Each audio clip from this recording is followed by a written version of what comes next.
शासन नायक, तीर्थ स्थापक, त्रिपदी प्रकाशक, आत्मकल्याण के मात्र प्रणेता, सभी तीर्थंकर परमात्माओं के ऊर्जापुरी चरणों में भावभीनी वंदना। शासन सिरताज, अनंत लब्धि निधान, विनय गुण संपन्न गुरु गौतम स्वामी जी महाराज के चरणों में कोटिश वंदन। खरकर गच्छ श्रृंगारहार, प्रातः स्मरणीय पूज्य चारों ही दादा गुरुदेवों के चरणों में श्रद्धा युक्त वंदना। मम जीवनोद्धारक, मम संयम सम्राट, मम जीवन सर्वस्व, परम पूज्य परम श्रद्धेय गुरुद्वय श्री के पावन पुण्य चरणों में अनंत अनंत वंदनाएं। पाठ पर विराजित परम पूज्य परम श्रद्धेय सरल मना सरल स्वभावी बड़े महाराज साहब के चरणों में कोटिश वंदन। समादरणीय मुनि भगवान, भव्य श्रावक एवं श्राविका, चातुर्मास काल के लगभग 10-12 दिन हो चुके हैं। आप हम सब हमारे परम उपकारी, जिनका इस जीवन में तो उपकार है ही, पर इस आत्मा में भी अनंत अनंत उपकार है। ऐसे तीर्थंकर परमात्माओं की देशनाओं का श्रवण करने का एक सौभाग्य आप हम सबको मिला है।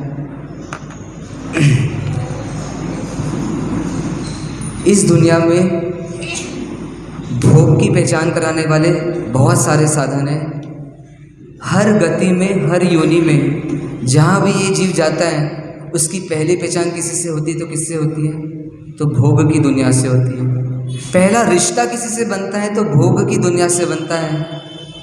ये भोग को पाना बहुत ही सुलभ है, चाहे वो फिर पशु गति हो, चाहे फिर वो देव गति हो, चाहे मनुष्य गति हो और चाहे वो तिर्यंश गति हो।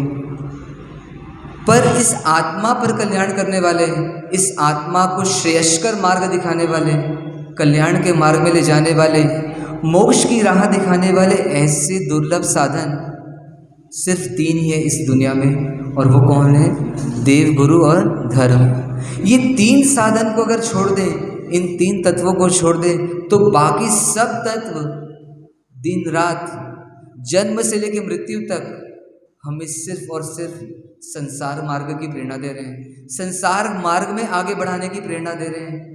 पर ये 3 तत्व ऐसे हैं जो सिर्फ और सिर्फ आत्मा को परमात्मा बनाने की बात करते हैं। तो ऐसे 3 तत्वों को इस मनुष्य जीवन में हमने बड़ी आसानी से प्राप्त कर लिया है। अब जब ये प्राप्त हो गए हैं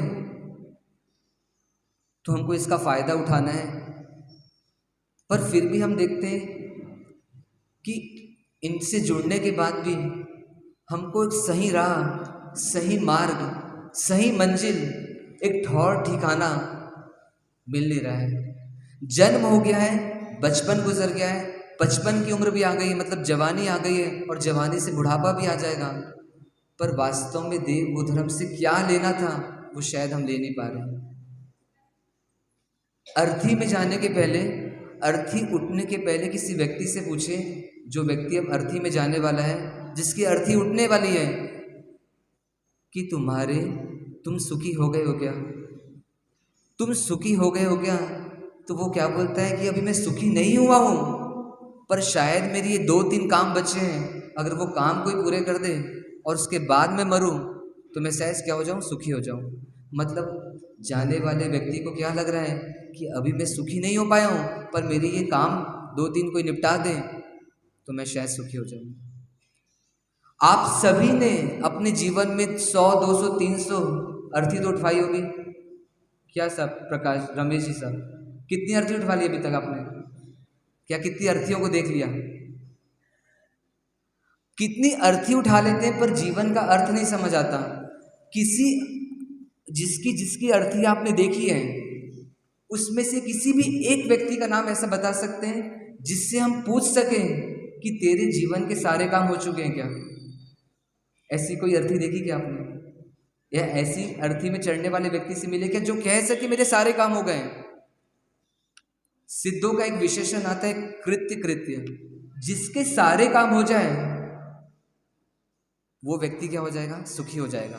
मतलब ये पैमाना बता रहा है जिनवाणी, एक चेक पॉइंट बता रही है कि अगर आप सुखी हो तो उसके बाद आपको कोई काम करने की ज़रूरत नहीं है, और आपका काम बचा हुआ है, इसका मतलब आप सुखी नहीं हुए। तो ये अर्थियाँ जो उठती है वो बता रही कि मैं सुखी नहीं हुई हूँ, क्योंकि मेरा कोई काम बचा है, अभी जीवन में बहुत कुछ करना बचा है, वो कर नहीं पाई, इसलिए मैं सुखी नहीं हो पाई, और मैं यहाँ से जा रही हूँ। और उसके नाम से हम क्या करते हैं? शांति मिलन का समारोह करते हैं। जीते जी शांति नहीं थी, तो हम सोचते हैं कि दिवंगत आत्मा जहाँ जा रही है वहाँ क्या हो जाए, वो शांति मिल जाए। पर ऐसा संभव नहीं हुआ कभी उसके साथ कि देव गुरु धर्म के मार्ग को अपनाए बिना सच्ची शांति को प्राप्त कर ले। एकमात्र अरिहंत ऐसा बोलते हैं कि मैं इस दुनिया में आया भी, मैं इस दुनिया में जिया भी, और मैं इस दुनिया से अब जा भी रहा हूँ, पर मैं कैसे जा रहा हूँ? तो मैं सारे काम को निपटा के जा रहा हूँ।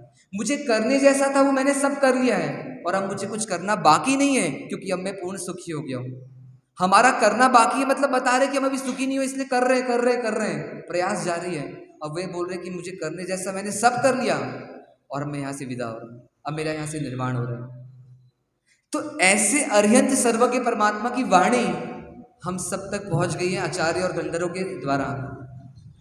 अब उस वाणी का कैसे यूज करना, उस वाणी को किस तरीके से लेना, ये हमारा वर्तमान का पुरुषार्थ है। चाहे तो उस वाणी को सुन करके यहीं छोड़ सकते हैं, और चाहे तो उस वाणी को सुन करके उसमें से सार ले लें, और शायद अपनी आत्मा को जहां है वहां से एक कदम आगे बढ़ा लें। ये अरिहंत परमात्मा की वाणी कैसे निकलती है? अरिहंत परमात्मा बनने के बाद उनको राग नहीं रहता, किसी से बोलने का भाव नहीं होता, मैं इसको बोलूं, मैं उसको बोलूं, मैं अपने ज्ञान का प्रचार करूं, ऐसी एक रत्ती मात्र की भी फीलिंग नहीं होती। पर पूर्व में भावना भाते हैं ना कि सभी जीव करूं शासन रसी, और ऐसे कर्मों को इकट्ठा कर लेते हैं, फिर ना चाहते हुए भी क्या होती, वाणी निकलती है। उस तीर्थंकर नाम कर्म का उदय आता है, और किसी व्यक्ति से राग नहीं रहता। ना गौतम से राग था भगवान महावीर को, पर गौतम गौतम बोल करके जिनवाणी बोलते थे भगवान, देशना देते थे, पर उस देशना में लक्ष्य किसी एक व्यक्ति का नहीं रहता था, वो वाणी पुराने कर्म से घिरती थी। तो ऐसी दुर्लभ वाणी जिसमें किसी स्वार्थ का रेशा नहीं है, जो किसी इंटेंशन से बोली नहीं जा रही है, जो सत्य उनको दिख रहा है उसको बताने का भाव भी नहीं है परमात्मा को, पर फिर भी क्या करे, ऐसा तीर्थंकर नाम कर्म बांध लिया है, तो उसका उदय तो आना ही है, इसको चाह कर भी परमात्मा टाल नहीं सकते, और उस समय ये वाणी मिलती है। अगर ये तीर्थंकर नाम कर्म उदय बहुत कम समय के लिए है, तो ये वाणी बहुत कम समय के लिए निकलेगी, और उसके बाद उनका क्या हो जाएगा, वो सिद्ध बन जाएंगे। तो सोचो, परमात्मा महावीर तो थोड़े लंबे समय के लिए यहाँ पे अरिहंत थे, और हम जैसे जीवों को उन्होंने वाणी दे दी, मतलब उनके कर्म के उदय से हमारा कल्याण हो रहा है। वे कर्म के उदय से वशीभूत हैं, चाहे तो सिद्ध बन सकते थे, पर क्या करें, बीच में तीर्थंकर नाम कर्म आड़े आ रहे हैं और उनको सिद्ध बनने नहीं दे रहे हैं, पर परमात्मा उस कर्म के उदय में हम जैसे जीवों का कल्याण कर रहे हैं। तो ऐसी वाणी मिली है। अब इसको वाणी के प्रति बहुमान बढ़ना चाहिए, जितना बहुमान बढ़ेगा उतनी आसानी से ये तत्व हमारे हृदय में आएंगे। उस गौतम का काम एक बार की वाणी में हो गया था, और हमारा काम क्यों नहीं हो पा रहा है, तो मात्र और मात्र इस वाणी के प्रति श्रद्धा में कमी है। तो ऐसी श्रद्धा लाना है, श्रद्धा के साथ सुनना है, सोचना है, समझना है, और जैसा जैसा समझते जाएं उसको अपने जीवन में लाने का प्रयास करना है। हमारा विषय चल रहा था उत्तराध्ययन सूत्र में परमात्मा की वाणी 18 पाप स्थानकों को सुन रहे हैं कि कैसे ये पाप स्थानक हमारे जीवन में रचे बचे हैं। और हमारा पहला पाप प्राणातिपात का चल रहा है, हिंसा का चल रहा है। हिंसा और उसका प्रतिपक्षी होता है अहिंसा। ये दो तरीके की जीवन शैली है जो हमें परमात्मा ने बताई कि जो जीव जगत में दिखती है, कि या तो आप अपनी लाइफ स्टाइल हिंसा की बना सकते हो, और या तो अपनी लाइफ स्टाइल अहिंसा की बना सकते हो, पर दोनों की लाइफ स्टाइल में ज़मीन आसमान का फ़र्क है। यदि आपको हिंसा से जीना है तो आपको अपने मन को एक अलग तरीके से ट्रेन करना पड़ेगा, और यदि आपको अहिंसा से जीवन जीना है तो आपके मन को एक अलग तरीके से पात्रता को तैयार करनी पड़ेगी। हिंसा से जीना है तो पहले अपनी आत्मा को निर्दयी बनाना पड़ेगा, निर्मम बनाना पड़ेगा, और निष्ठुर बनाना पड़ेगा। और अहिंसा से जीना है तो अपनी आत्मा को कोमलता से भरना पड़ेगा, सौहार्द से भरना पड़ेगा, प्रेम से भरना पड़ेगा। एक पिता अपने नौकर को डांट रहे थे और उसको निकाल रहे थे कि तू निकल जा अभी नौकरी से, तू घर चले जा। वो नौकर गिड़गिड़ा रहा है कि मालिक मुझे माफ़ कर दो, मुझे एक बार माफ़ कर दो, मैं जाना नहीं चाहता, मैं अपनी नौकरी छोड़ना नहीं चाहता। और इधर पुत्र देख रहा है, पुत्र उस नौकर को देख रहा है और पिता को बोल रहा है कि पिताजी थोड़ा इसकी बात तो सुन लो, इसकी बात समझने का तो प्रयास करो, ये रो रहा है, गिड़गिड़ा रहा है, इसकी बात में कुछ तो होगा। पर पिता क्या बोल रहे हैं, तू जा यहाँ से। पुत्र को बोल रहे कि तू यहाँ से हट जा, इसको देखने की भी जरूरत नहीं है, क्योंकि तू देखेगा तो तेरा मन क्या हो जाएगा, पिघल जाएगा, और तू इसकी गलती को क्या करेगा, ढक देगा। इसलिए तू इसको देख भी मत, और क्या कर, यहाँ से सीधा अपने कमरे में जा। वो चोर बोल रहा है, वो नौकर बोल रहा है कि मैं चोरी नहीं करूंगा, मैंने चोरी कर ली पर मैं माफी चाहता हूँ, आगे से मैं ऐसा काम नहीं करूंगा, मुझे नौकरी में वापस रख लीजिए। पिताजी बोल रहे मैं एक नहीं सुन लूंगा, अभी की अभी निकलना पड़ेगा, तेरे अपराध को मैं क्षमा नहीं करूंगा। पुत्र भी देख रहा है सब चीज और पुत्र को कठोर बनना पड़ रहा है। ये पिता उस टाइम अपने पुत्र को क्या सिखा रहे हैं, ये पिता ना चाहते हुए पुत्र के हृदय में हिंसा का भाव भर रहे हैं, कठोरता का भाव बढ़ रहे हैं, निष्ठुरता का भाव बढ़ रहे हैं कि ऐसी परिस्थिति जब भी आए, किसी की गलती हो तो उस टाइम उसकी गलती को देखो, उसके हृदय को मत देखो। उस टाइम तुम अपना फायदा देखो, उसकी मजबूरियों को मत देखो।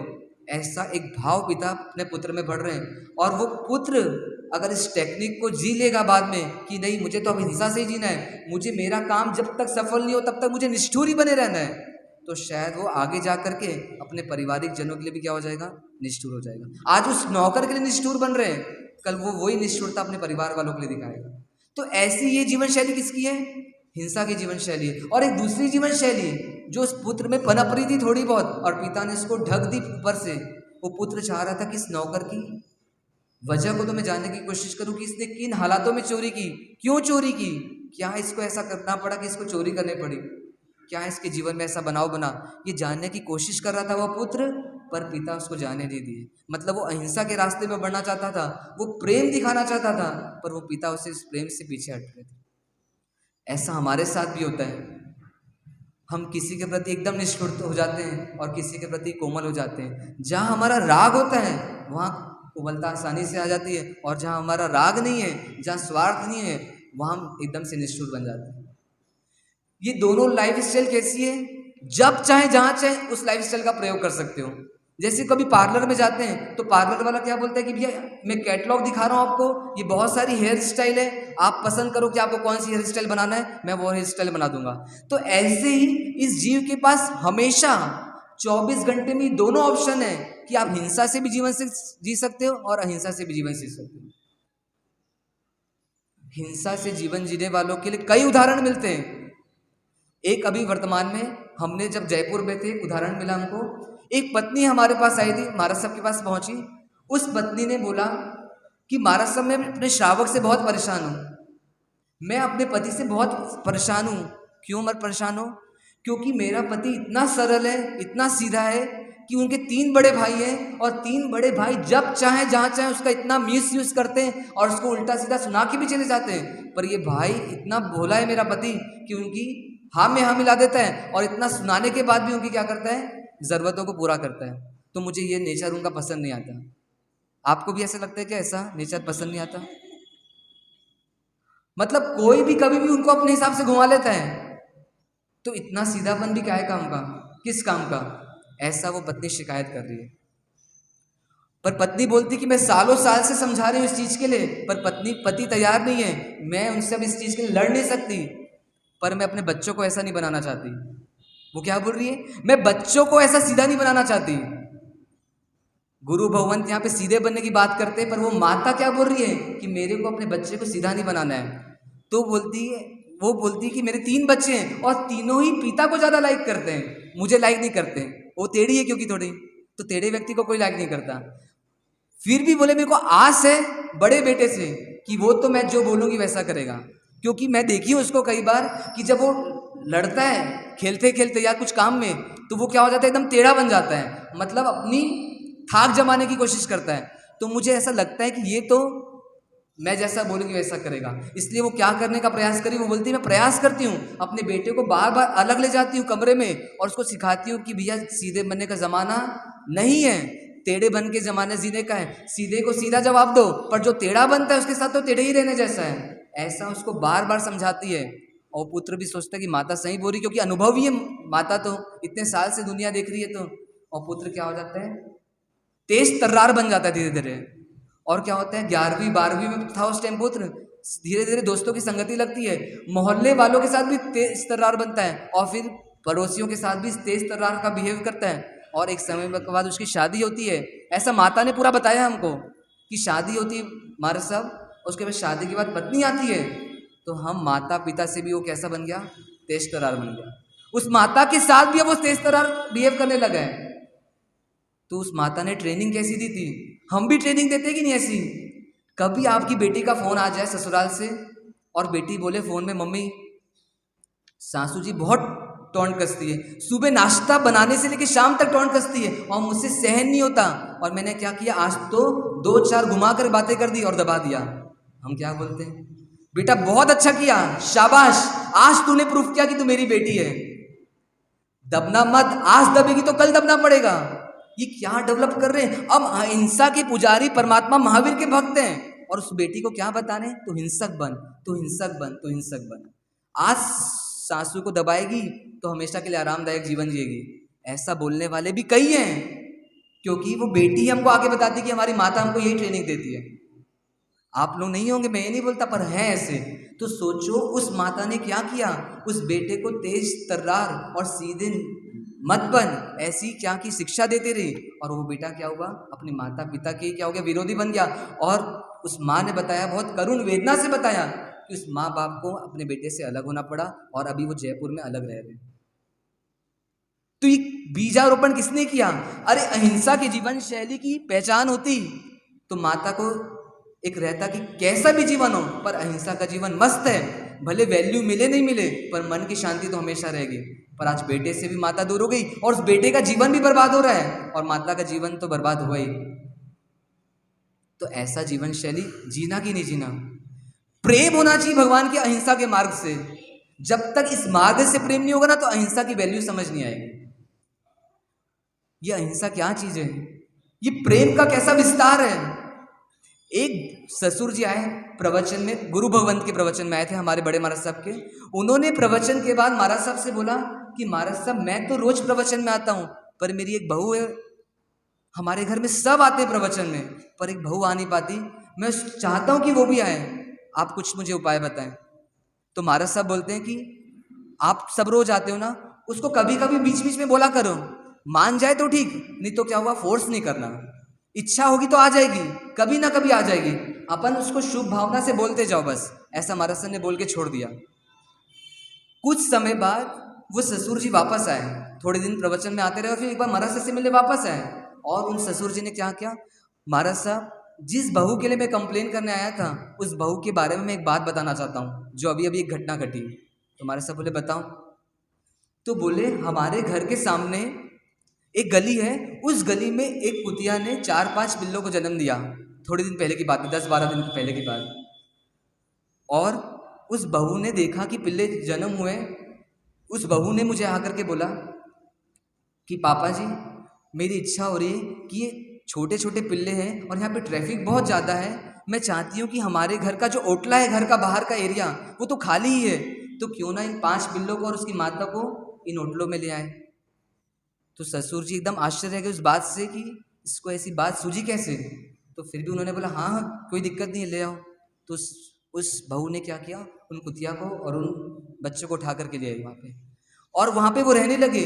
कुतिया को भी प्रेम हो गया, बच्चों को भी प्रेम हो गया उस परिवार से, क्योंकि उनको लगा ये मेरा भला करने वाले हैं। प्रेम मिल रहा था उस बच्चों को और उन माता को।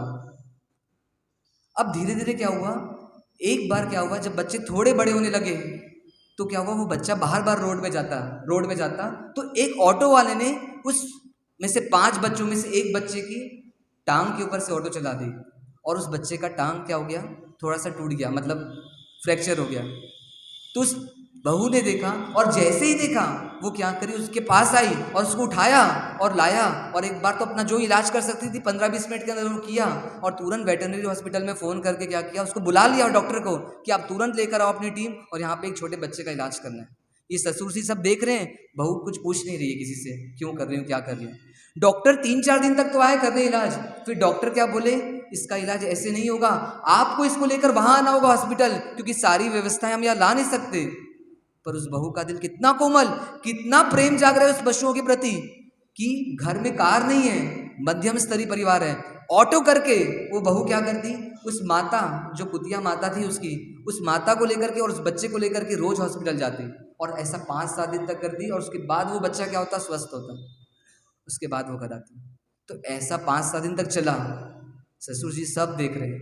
उसके बाद ठंड का मौसम था, बहू को और प्रेम उमड़ रहा है उस पशुओं के प्रति, ये अहिंसा का विस्तार हो रहा है, मतलब अहिंसा हृदय में बढ़ते जा रही है। वो बहू बोलती है, जब सुबह सुबह उठती है तो उसको एहसास होता है कि मुझे कितनी ठंड लग रही है, क्योंकि ठंड का मौसम है। ये अहिंसा कैसे आती है हृदय में, ये बताना चाह रहा हूं कि जब हमको अपना कष्ट दिखता है और इस कष्ट से दूसरों का कष्ट दिख जाता है कि वो भी तो दुखी हो रहे होंगे, उनको भी तो पीड़ा आ रही होगी, उनको भी तो कैसे सहन हो रहा होगा। तो जब उसको ठंड लगती है सुबह सुबह तो उनको लगता है कि इन पिल्लों का क्या हो रहा होगा, इन छोटे छोटे बच्चों का क्या हो रहा होगा। तो फिर वो ससुर जी के पास जाती है और बोलती, पापा जी हमारा गैरेज खाली है, वहाँ पर अभी कुछ सामान भी नहीं है, तो क्यों ना इनको गैरेज में जगह दे दी जाए, ताकि वहाँ थोड़ी इनको गर्मी भी लगेगी, थोड़ी ठंड कम लगेगी। और ऐसा करके वो पिताजी क्या बोलते गैरेज में रख लो।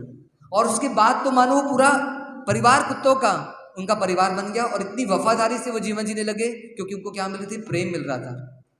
तो जब ये महाराज साहब को बताया तो महाराज साहब ने क्या बोला, मैं वहां बैठा हुआ था इसलिए मैंने सुना सब चीज। महाराज साहब ने बोला कि इतने दिन से हम प्रवचन दे रहे हैं, पर वो शायद वो बहू जो प्रवचन अभी हम सुना रहे हैं उस प्रवचन को तो उसने क्या किया, जी लिया है। और अब शायद वो बहू यहाँ आएगी कभी प्रवचन सुनने, तो हमको इसकी आगे की बात बताना पड़ेगा। मतलब अब श्रावक जीवन में कैसे आए, एक इंसानियत तो उसके में आ गई। तो ऐसा उस बहू ने बिना प्रवचन सुने क्या किया, अहिंसा को डेवलप कर लिया। तो ऐसी जीवन शैली हमारे जीवन में आ सकती है कि नहीं। अरे अहिंसा करने के लिए कहीं जाना नहीं है, कहीं तप त्याग नहीं करना है, हम जहां हैं वहां से भी भावों से क्या कर सकते हैं, अहिंसा का प्रचार कर सकते हैं। अपने बच्चे के लिए इतना प्रेम आता है क्योंकि वह स्वार्थ है, कभी देरानी के बच्चे के लिए इतना प्रेम आता है या नहीं। अगर देरानी के लिए बच्चे के लिए प्रेम नहीं आ रहा है और अपने बच्चे के लिए प्रेम आ भी रहा है तो मान लेना ये पाप के खाते में जा रहा है, क्योंकि उस बच्चे से जो स्वार्थ का रिश्ता है आपका, आपके बच्चे में और देरानी के बच्चे में आप फर्क तो नहीं करते हैं। अरे महामानव बनने की बात कर रहे हैं, इस प्रवचन पाठ से हम आपको भगवान बनने की बात कर रहे हैं, और अभी हमारे श्रावक जीवन का भी ठिकाना है या नहीं, एक इंसान पने का भी ठिकाना है या नहीं। दूध देने में हम कहीं कमी तो नहीं करते, खाना खिलाने में हम भेदभाव तो नहीं करते। ये सब चीज चेक करना, अगर हम अहिंसा है हमारे जीवन में तो ये सब चीज नहीं होनी चाहिए कि हम भेदभाव करें। वाराशिवनी में एक श्रावक थे, वाराशिवनी नाम सुना है, महाराष्ट्र में एक है, बालाघाट के पास आता है। वे एक बार केवल धाम पधारे थे, एमपी में आएगा, केवल धाम तीर्थ में उनका पधारना हुआ था। वे श्रावक के घर में थोड़ी दिन पहले जबरदस्त आग लगी थी और करोड़ों का कपड़े का काम था उनका, वो पूरा जल के राख हो गया था और घर वाले बच गए, दुकान का एरिया खत्म हो गया, घर का कुछ एरिया खत्म हो गया। वो आए थे महाराज साहब से मिलने, क्योंकि वो अच्छे भक्त हैं, महाराज साहब से हमेशा आत्मा की चर्चा करते हैं, और वो बैठे चर्चा करने।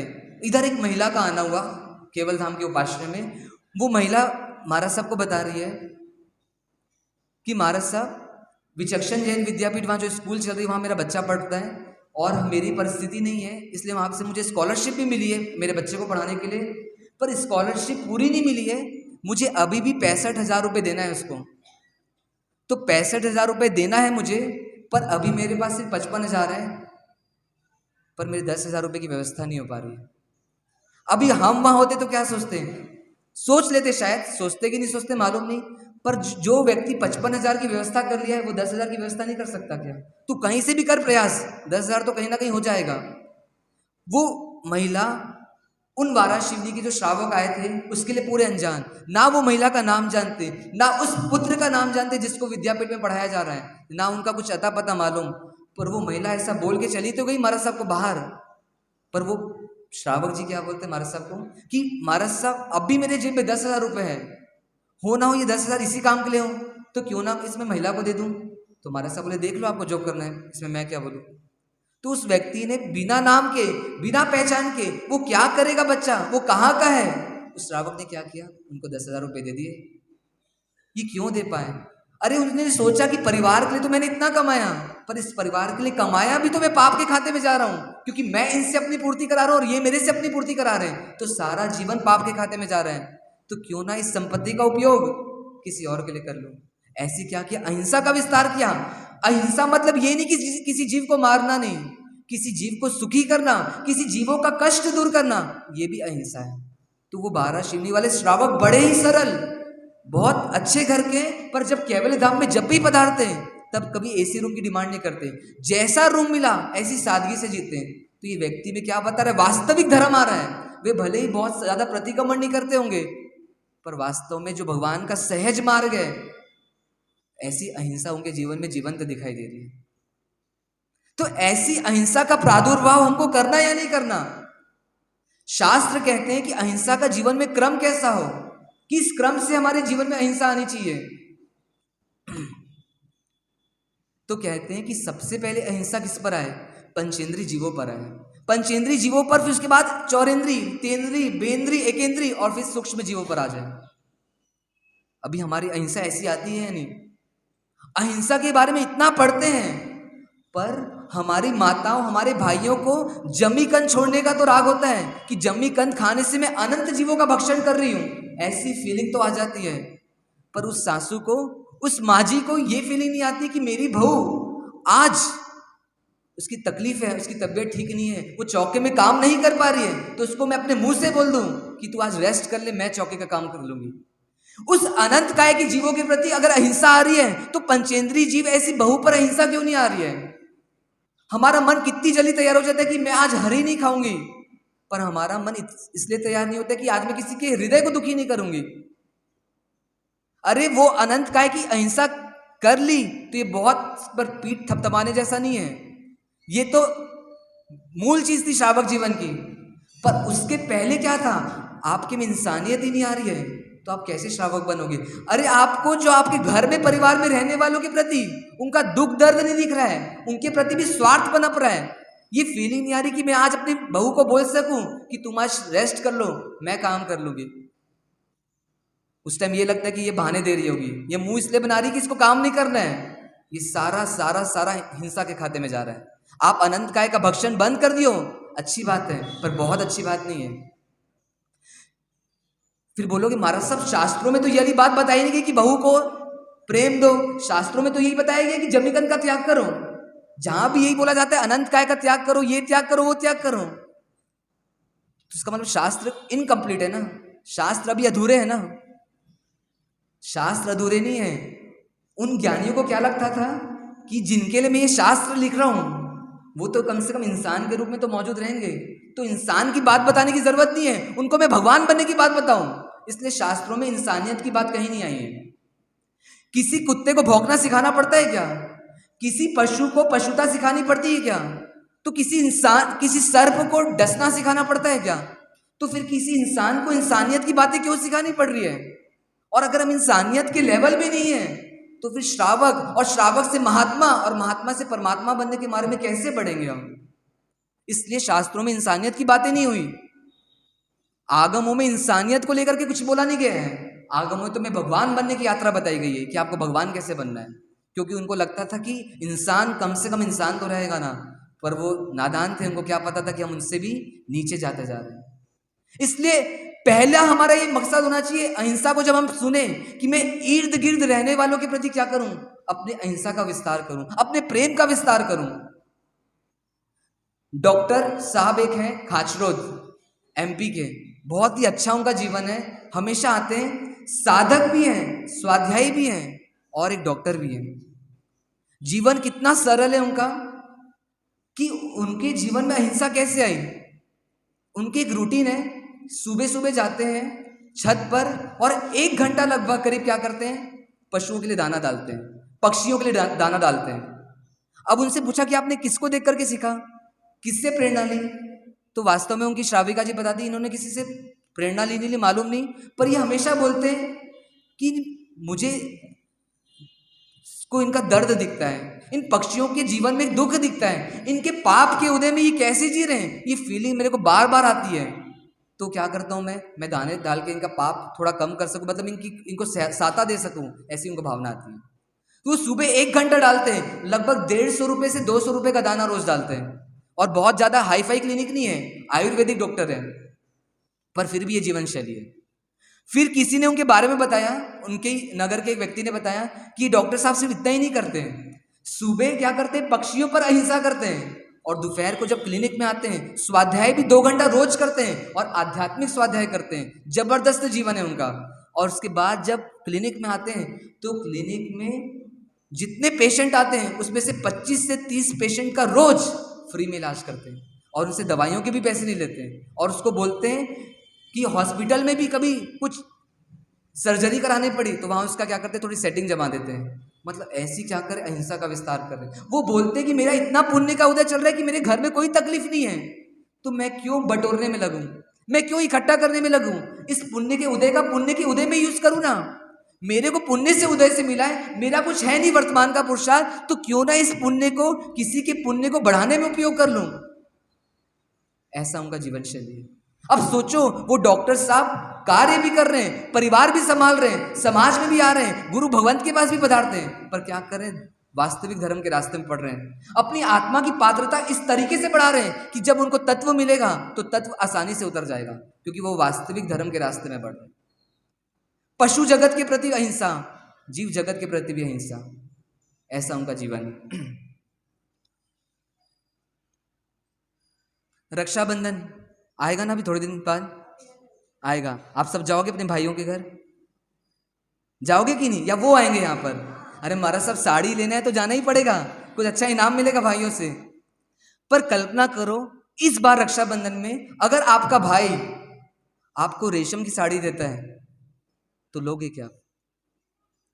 अगर इतना धर्म करते हैं अपन सब, रेशम की साड़ी दे रहे हैं, दुनिया वाले रेशम की साड़ी पहनोगे तो तारीफ करेंगे, पर क्या भावना होगी?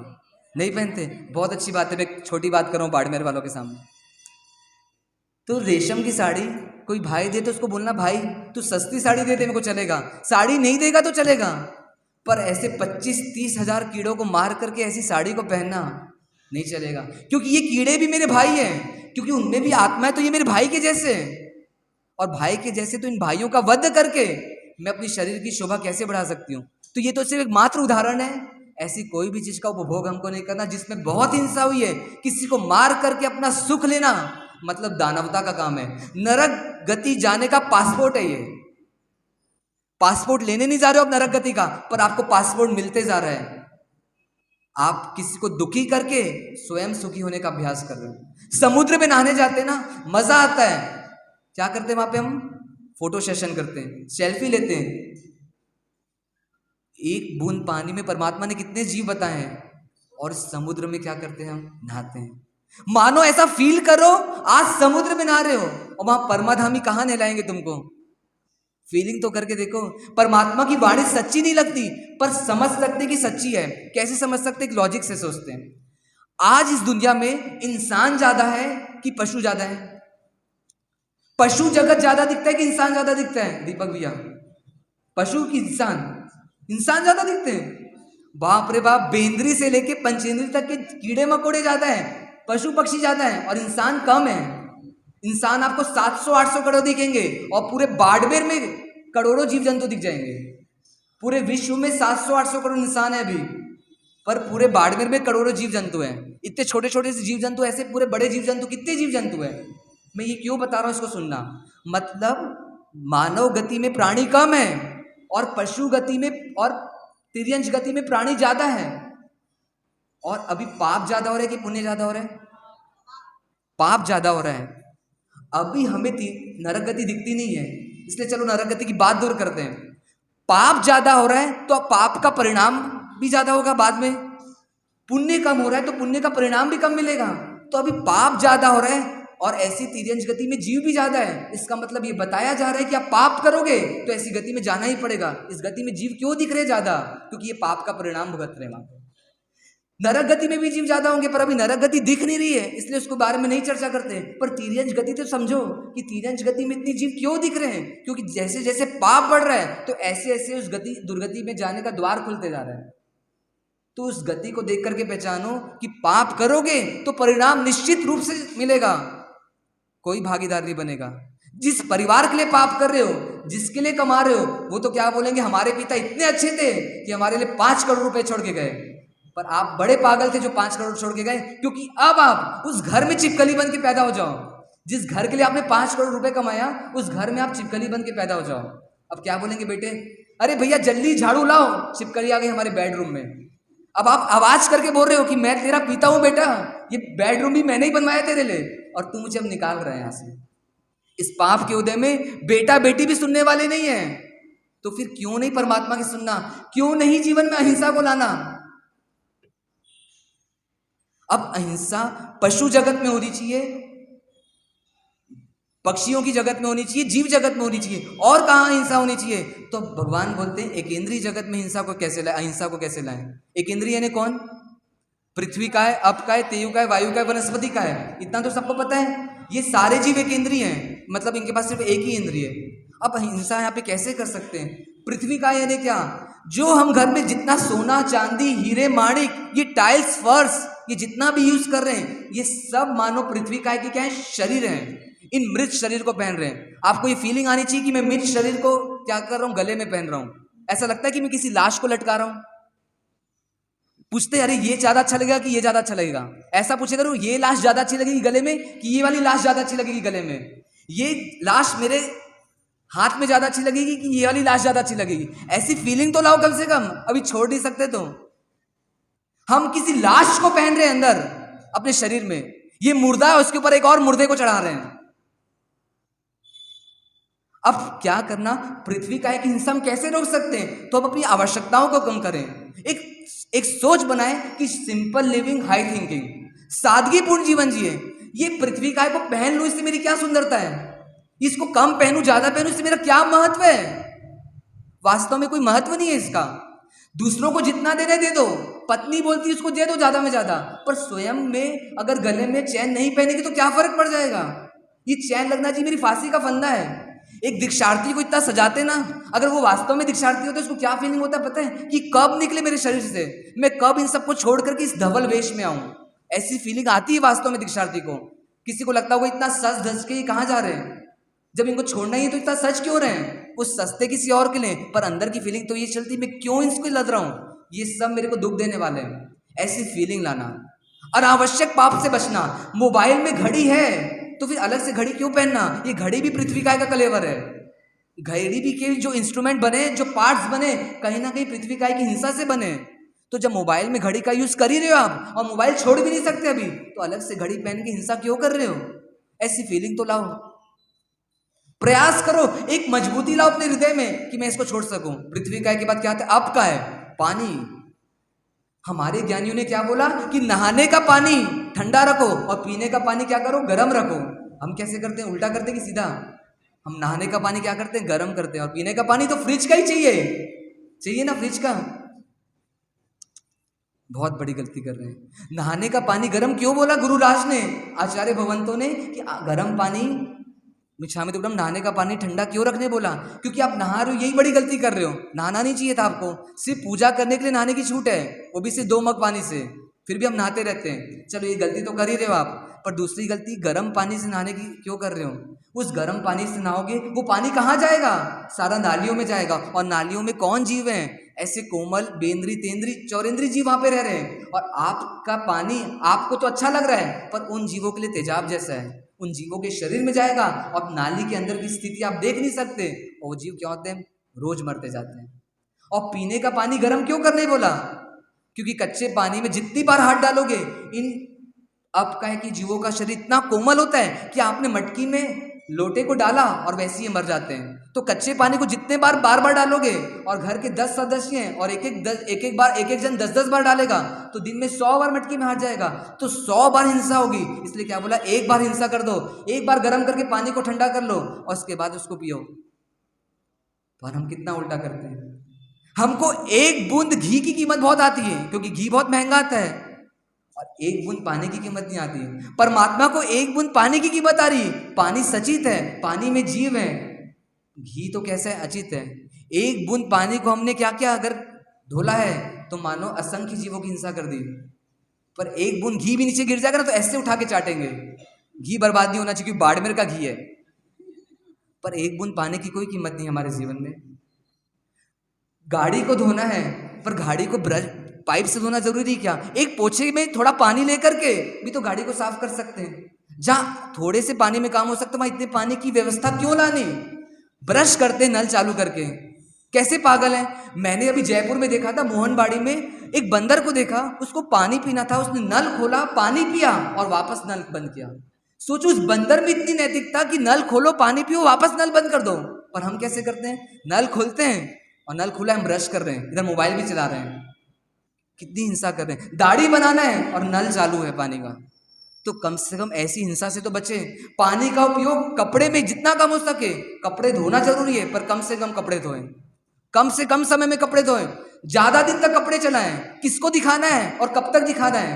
हमारे मुनि महात्मा तो 15-15 दिन क्या, 1-1, 2-2 महीना, और कई मुनि महात्मा तो 4-4 महीने तक कपड़े नहीं धोते। तो उनको आदर्श बनाना चाहता हूं तो मैं कम से कम थोड़ा तो राग कम करूं। अब का है फिर तेऊ का है, तेऊ का की हिंसा कैसे करते हैं? अरे मरसा हम तो खुद ही बिजली हैं, हम तो खुद ही कड़क जाते हैं घर में, तो दूसरे की हिंसा क्या करेंगे? पर कैसे हिंसा करते हैं? जहां पंखे से काम चल सकता है वहां कूलर जलाते हैं, जहां कूलर से काम चल सकता है वहां एसी चलाते हैं, और जहां एक लाइट से काम चलता है वहां 4-4 लाइट चालू करते हैं। ऐसा क्यों करना? पुण्य के उदय में बहो मत। जब घर से निकलो तो सारी लाइट बंद करके निकलो, जब कमरे से बाहर निकलो तो सब स्विच ऑफ करके निकलो। एक बार आपने बटन चालू किया, कहते हैं जबरदस्त हिंसा होती तेऊ गाय की। आप भगवती सूत्र आगम पढ़ेंगे ना, उसमें बहुत विश्लेषण आया है, बहुत जबरदस्त विश्लेषण है। रो दोगे आप, कितनी हिंसा कर रहा हूं मैं। आपको पता है ये बिजली कैसे बनती है? हाइड्रो इलेक्ट्रिक और एक पानी के तरीके से बनती है, मतलब पानी को गिरा के बिजली बनाई जाती है। मैंने साक्षात देखा है बिजली बनाने की प्रोसेस, उसमें पानी को बहुत ऊपर से गिराया जाता है। पानी से बिजली तो बनती है, पर साथ में कई बड़े जीव, मछली के जीव भी मरते हैं उस पानी में, जो चक्र घूमता है उसमें, और पूरा पानी खून से लाल हो जाता है। मतलब एक बिजली बनाने में पानी की जीव की हिंसा, त्रस काय की जीव की हिंसा, वायु काय की जीव की हिंसा, ऐसी हिंसा से गुजरकर एक इलेक्ट्रिसिटी बनती है, एक बिजली बनती है। और उस बिजली का उपयोग आवश्यकता के अनुसार करना है, पर दुरुपयोग करके तुम बहुत बड़ा होशियारी का काम नहीं कर रहे हो। दुरुपयोग मत करो इसका। वायु का है, ये वायु कितनी इंपॉर्टेंट है, बहुत ज्यादा जरूरी है जीवन के लिए। एक श्वासोश्वास में कितने सारे, जब जीव की हिंसा होती है वायु की, तब जाके एक सांस हम ले पाते हैं।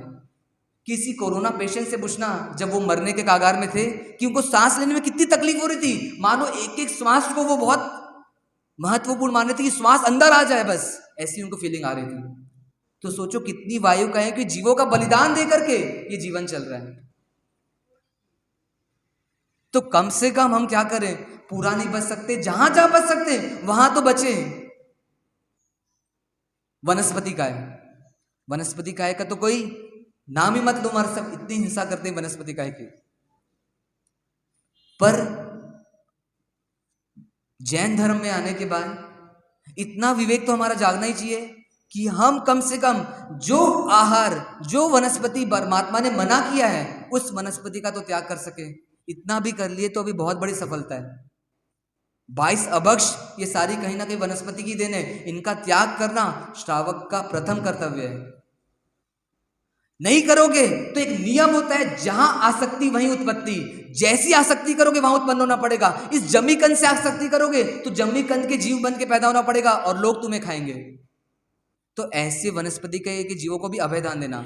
आचारांग सूत्र में ऐसा आता है कि जिसको तू मार रहा है वो तू ही है, मतलब जिसका तू हनन कर रहा है वो कोई और नहीं है, वो तू ही है। जिसका तू शोषण कर रहा है वो कोई और नहीं, वो तू ही है।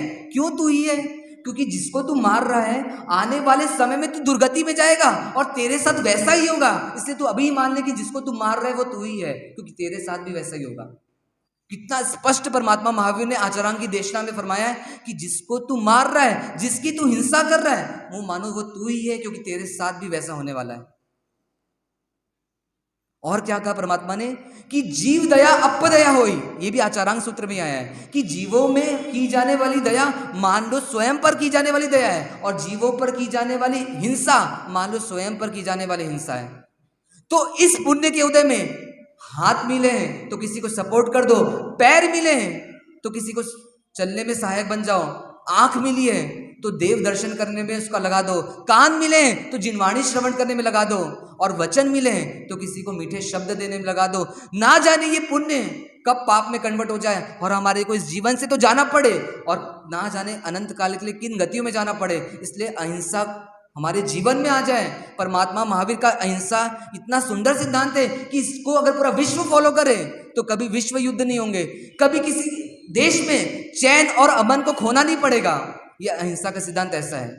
अहिंसा मिली हमको पूर्वजों की वजह से जिन शासन में, तो हम कैसे बताएं। हमारे जैन समाज में कोई लोग कभी मर्डर करते हैं, इक्का दुक्का लोग को छोड़ दो, कभी मर्डर की प्रवृत्ति नहीं होती। किसी के घर में पिस्तौल पाई जाती है? नहीं पाई जाती। कोई किसी का पैसा खा लेता है तो उसको बोलता है कि मैं तेरे को जान से मार दूंगा? नहीं बोलता। ऐसा जैन समाज में कैसे हुआ? कहीं ना कहीं ये परमात्मा के अहिंसा का सिद्धांत जीते जीते जीते हमारे पास आया। तो कम से कम इतना तो हमारा बना हुआ है कि हम अभी मर्डर नहीं कर रहे हैं, हम किसी का खून खराबा नहीं कर रहे हैं, हम किसी को चाकू नहीं दिखा रहे हैं। तो कहीं ना कहीं अहिंसा का सिद्धांत कमाल का तो है। दूसरे जगत के दूसरे धर्म के प्राणियों को देखो, वहां पे तो मार काट की बात मानो आम बात हो गई है। तो ऐसे अहिंसा परमात्मा का मूल सिद्धांत है, परमात्मा महावीर का। उस अहिंसा को जितना जीवंत कर सके, उस पर खुशी होनी चाहिए कि मैं अहिंसा को जीवन में लाऊं अपने और अपने आगे बढ़ूं। जितना भी अहिंसा के बारे में हमने समझा है उसमें आप जो जो भी अपने जीवन में सुधार कर सकते हैं जरूर करें, पॉइंट्स बनाएं और पॉइंट्स के माध्यम से अपनी जीवन शैली को सुधारने का प्रयास करें। कल से हम आगे के नए पाप में जाएंगे, दूसरे पाप के बारे में पढ़ेंगे और जिन आज्ञा जो भी कुछ कहा वह सब मन वचन काया से तस्पिच्छामि दुक्कडम।